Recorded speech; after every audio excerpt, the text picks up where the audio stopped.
Bonjour à tous. Je vais parler d'un sujet qui touche un grand nombre d'êtres humains dans cette planète.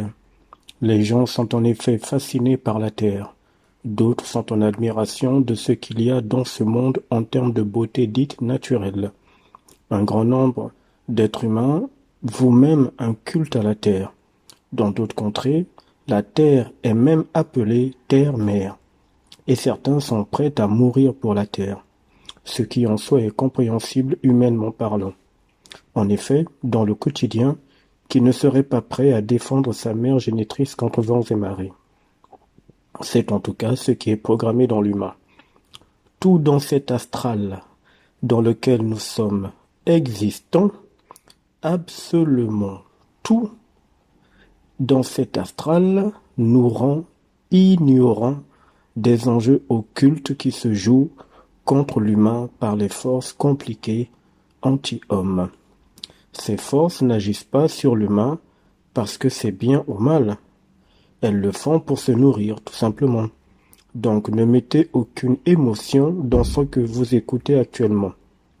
Vous, par exemple, vous vous nourrissez d'aliments sans émotion, sans qu'il y ait en vous le bien ou le mal par rapport à cet animal ou à cet aliment.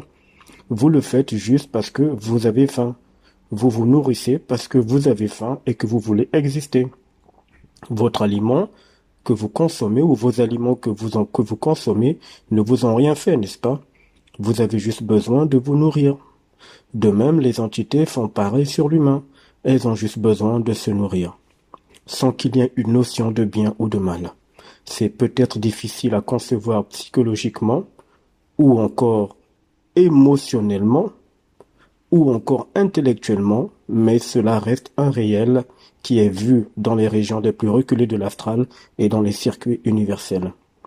Je reviens maintenant sur la nature, ce qu'elle représente réellement dans les régions astrales des entités, et dont l'humain ne doit pas avoir l'information. Dans l'écrit religieux biblique, il est dit que la première mort a eu lieu dans l'histoire de Caïn et Abel. Ce fut officiellement le premier meurtre. Cette information est vraie religieusement, mais elle n'est pas réelle astralement. La première personne à avoir expérimenté la mort dans l'écrit religieux, c'est Adam. En effet, quand le premier Adam a été fabriqué par l'entité astrale qui se fait appeler Dieu, cette entité a fait mourir Adam, en plongeant Adam dans un sommeil profond. Le sommeil, ou s'endormir, est vu dans les régions astrales comme une mort. C'est la mort, puisque l'individu n'est plus maître de lui-même. Il n'est plus conscient et il ne sait pas ce qui se passe autour de lui ou en lui-même. Chaque fois que l'humain dort, il rentre dans la mort. Il est mort. Cette entité qui se fait appeler Dieu a plongé Adam dans la mort. Mais pourquoi? Officiellement, c'était pour fabriquer Ève. Mais la raison officieuse astrale est qu'il fallait qu'Adam subisse et valide indirectement la loi de la mort qui est le socle de cette planète, et par la suite, cette planète devait maintenant se maintenir par le sang, par la mort violente ou pas que subiraient les humains. Le fameux paradis terrestre n'a jamais été gratuit. Tout se paye dans cette planète du démiurge de façon directe ou indirecte, mais tout finit par se payer et tout se paye par le prix du sang. En fait, par l'âme, car l'âme est dans le sang. C'est donc l'énergie de l'âme humaine, ou l'énergie humaine symbolisée par le sang, qui maintient cette planète. Plus loin, dans l'écrit religieux, cela a pourtant été clairement montré à l'humain. En effet, Caïn a tué Abel violemment. Cette fois-ci, ce fut le premier meurtre qui aurait été commis par un humain sur un autre humain. Mais en fait, la terre dans laquelle nous sommes doit tuer ses enfants pour se maintenir et recevoir le sang de ses enfants. C'est aussi pour ça que dans cette fameuse nature, certains animaux tuent leurs petits qui viennent de naître et ils les mangent. Pourtant, ce sont des femelles, ce sont des mères. Tout est sous nos yeux, mais le voile de l'ignorance empêche l'information de l'esprit de venir jusqu'à l'humain afin qu'il voie clairement le monde dans lequel il est enfermé. La fameuse terre-mère a besoin du sang de ses enfants pour exister. D'ailleurs, étrangement, l'anagramme du mot monde signifie démon. Je rappelle qu'il n'y a aucun démon ou ange.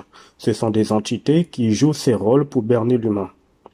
Une même entité joue le rôle de ce que l'humain appelle démon ou ange, en fonction de la manipulation qu'elles veulent faire subir à l'humain.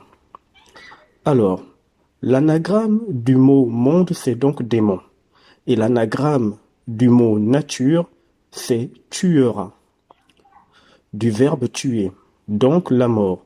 Ce qui montre ici que les gens vénèrent ce qui astralement les tue ou doit les tuer. Les gens veulent mourir pour protéger ce qui les tue. Les gens sont dans le culte de la terre-mère alors qu'elle existe par le sang. Ils vont même jusqu'à dire que sans la nature, ils ne sont rien. Elle leur donne tout. Les entités se moquent tellement de l'humain, méprisent l'humain et considèrent l'humain comme étant quelqu'un qui n'a aucune intelligence morantielle, universelle ou cosmique. Le mot nature a été attesté en langue française en 1119.